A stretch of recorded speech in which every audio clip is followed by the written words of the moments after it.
Greetings! I am the vampire Rafferty Blackborn. Let's talk about W.F. Murnau's horror film Nosferatu, a German expressionist standard and deviation from 1922. An unauthorized adaptation of Bram Stoker's Dracula, legal action ordered the destruction of all prints of Nosferatu. Fortunately, some were saved and it was later pieced back together.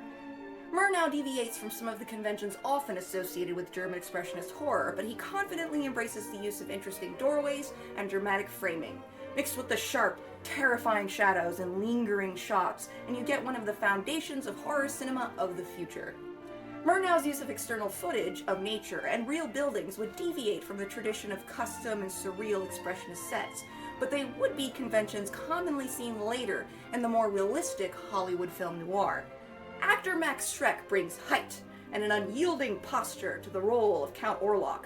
The Count fills the doorway and his arms don't swing.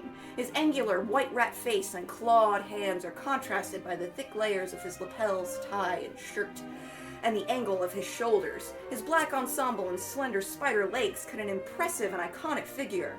The Count looks good as hell.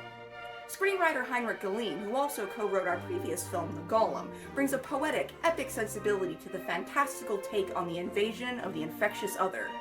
One must acknowledge the analysis that draws parallels between the visuals of the Count and his function as the infectious other with anti-Semitic tropes. But I and others tend to think that this is incidental, essentially that bigots ruin everything. Murnau does not appear to have been an anti-Semite himself, and the Jewish Galeen, as I said, created the Golem. So I prefer to see the Count as just another one of the old-world rats he brings. Not the anti-Semitic rat, but an actual real rat.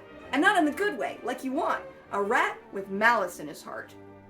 In today's 20s, many of us are surrounded by a sense of invasion and anxiety from xenophobic bigots, while also experiencing feelings of invasion and anxiety ourselves, from gentrification, restrictive legislation, and the rise of fascism.